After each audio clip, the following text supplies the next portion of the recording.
सुप्रभात। जीवन चक्र हमेशा बदलता है और युग भी बदलता है। 100 साल के अंदर परिवर्तन आते हैं। जैसे महामारी भी आई तो 100 साल के अंदर महामारी आई। लेकिन जब परिवर्तन हो रहा होता है तो उस समय पर, परिवर्तन के समय पर जो लोग होते हैं उनकी भूमिका बहुत महत्वपूर्ण होती है। जैसे परिवर्तन का वक्त था और उन्होंने परिवर्तन के अनुकूल जैसी अपनी भूमिका अदा की, वैसा ही परिवर्तन हो जाएगा। जैसे 1857 की क्रांति हुई और उस समय पर अंग्रेजों के खिलाफ भारत में एक बड़ा परिवर्तन हुआ। लेकिन उस समय के लोगों की भूमिका में कहीं कोई छोटी सी चूक होने के कारण से हम फिर से 100 साल, लगभग 90 साल पीछे चले गए और 1947 में फिर से देश आजाद होने के लिए एक बड़ा प्रयास करना पड़ा और एक लंबा प्रयास रहा, जिसके कारण 1947 में हम फिर से आजाद हुए। यानी लगभग 100 वर्ष उस सारी प्रक्रिया को लगे। जब देश आजाद हुआ उस समय पर जो लोग थे उस समय उनकी भूमिका कैसी रही, उसके हिसाब से आज की स्थितियां निर्भर करती हैं। लेकिन अभी भी 75 साल निकल गए अपने देश को। 1947 में देश स्वतंत्र हुआ, होने के बाद भी अपना तंत्र नहीं आया, क्योंकि उस समय पर जो लोग थे वो उस सोच वाले थे जिन्होंने भारतीय तंत्र की जगह पर पश्चिम के तंत्र को एक्सेप्ट कर लिया और हम पीछे चले गए। अभी फिर ये हम 75 वर्ष अपने देश के मना रहे हैं और अब दूसरा तंत्र आया और जिस तंत्र के कारण भारतीय संस्कृति फिर से बड़े रूप में प्रकट हो रही है और सारी दुनिया, जो विश्वगुरु पहले था भारत, वह पुनः विश्वगुरु के रूप में स्थापित हो रहा है। क्योंकि आज के समय लोगों की जो भूमिका है उस पर बहुत बड़ा निर्भर करता है कि वो किस प्रकार के कदम दे रहे हैं, किस प्रकार के स्टेप्स उठा रहे हैं। ये बात मैंने आपको इसलिए शेयर करी क्योंकि युग बदल रहा है और अब भारतीय पारंपरिक चिकित्सा पद्धतियों का युग आ रहा है। इस भारतीय पारंपरिक चिकित्सा पद्धतियों के आते हुए युग में न्यूरोथेरेपी अपने आप एक बड़ा रोल अदा करने की तैयारी में है, क्योंकि अद्भुत विज्ञान है, अद्भुत विज्ञान है। और इस अद्भुत विज्ञान को हमें किस प्रकार से लेकर जाना है, एक दो नहीं, सैकड़ों और हजारों लोग इस देश के अंदर खड़े होकर घर घर न्यूरोथेरेपी लेके जाएंगे और वहां की आवश्यकता भी है। न्यूरोथेरेपी इस समय पर एक उसी मार्ग से निकल रही है।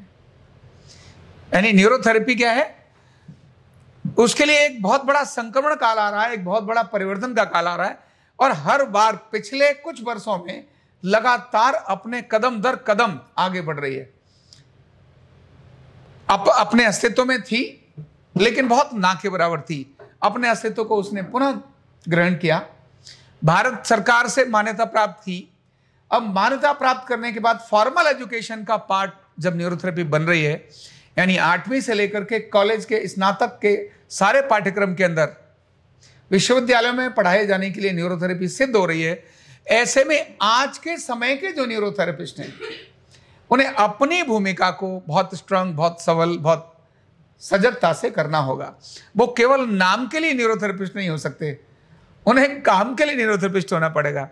उनको न्यूरोथेरेपी के लिए अंदर से हर चीज पर सोचना पड़ेगा, न्यूरोथेरेपी के ज्ञान को लेकर भी, न्यूरोथेरेपी की स्किल को लेकर भी, यानी नॉलेज, स्किल और एटीट्यूड, ये तीनों हर न्यूरोथेरेपिस्ट को, और न केवल न्यूरोथेरेपिस्ट को, इवन न्यूरोथेरेपी के विकास में लगे हुए सभी लोगों को अपने एटीट्यूड के बारे में भी सोचना पड़ेगा कि वो न्यूरोथेरेपी के प्रति कैसा सोचते हैं, समाज में न्यूरोथेरेपी जाए उसके लिए वो कैसा सोचते हैं, कहीं वो अहंकार से ग्रसित तो नहीं है, कहीं वो न्यूरोथेरेपी को अंडर एस्टिमेट तो नहीं कर लेते, क्या न्यूरोथेरेपी जैसी है एज इट इज उसको जानकर समाज की आवश्यकता के हिसाब से अपनी गति तीव्र करने की मानसिकता रखते हैं कि नहीं रखते, मिलकर चलने की भावना रखते हैं कि नहीं रखते, क्या कम समय के अंदर अपने लक्ष्य को अचीव करें इस प्रकार की भावना रखते हैं कि नहीं रखते।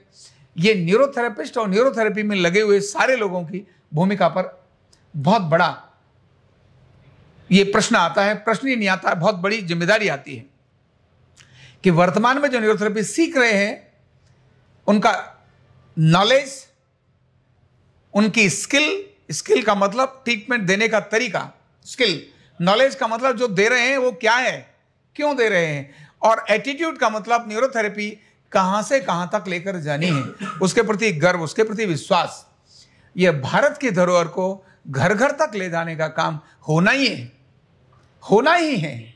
वो तो कोई मतलब ही नहीं है कि ना हो, वो जानी ही है, क्योंकि वो तो विज्ञान है और भगवान की ऐसी इच्छा है कि वो वहां जाएगी।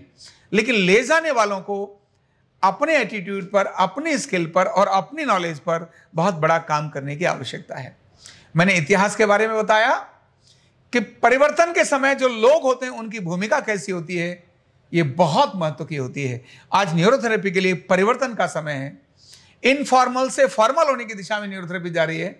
ऐसे में हम सबकी भूमिका बहुत महत्वपूर्ण है।